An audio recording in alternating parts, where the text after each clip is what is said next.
Surat police કમિશનરના આદેશને લઈ નાયબ પોલીસ કમિશનર જોન ફોરમાં આવતા વિવિધ પોલીસ મથકનો 13 તુચકો અર્પણ કાર્યક્રમ યોજાયો હતો, જેમાં મૂળ માલિકોને તેઓનો મુદ્દામાલ પરત કરાયો હતો.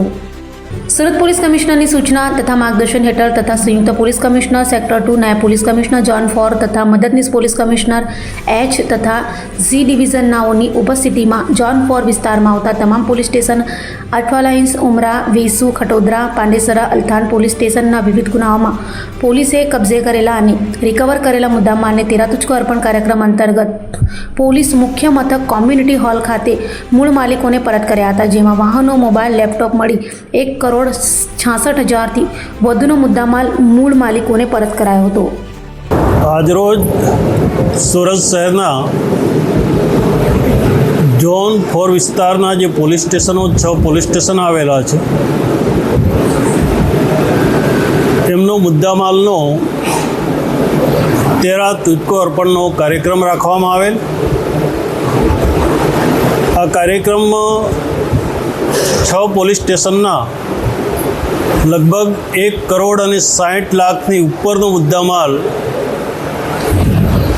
પરત કરવામાં આવ્યો છે. એમાં ગરફોડમાં જે દાગીના ગયેલા એ દાગીના, ચોરીમાં જે વાહનો, મોટરસાયકલ, 4 વ્હીલર જે ચોરી થયેલી 50 વાહનો અને જે મોબાઈલ, ચીલ ઝડપ અને ચોરી થયેલી, ગુમ થયેલા એવા મોબાઈલો લગભગ 203 મોબાઈલો પરત કરવામાં આવ્યા છે.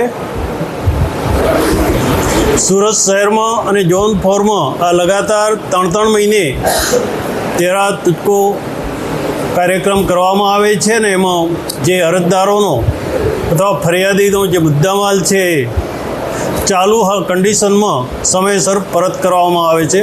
આમાં ઝોનના પોલીસ ઇન્સ્પેક્ટર, એસીપી અને ડીસીપીએ કોર્ટ જોડે સંકલન કરી અને આ કાર્યક્રમ રાખવામાં આવેલો હતો. કેટલી અલગ અલગ ફરિયાદોના આધારે રિકવરી કરવામાં આવી? લગભગ 150થી 300 ફરિયાદોનો મુદ્દામાલ હતો અને એ તમામ ફરિયાદીઓ હાજર છે. એમને મુદ્દામાલ પરત કરવામાં આવ્યો છે.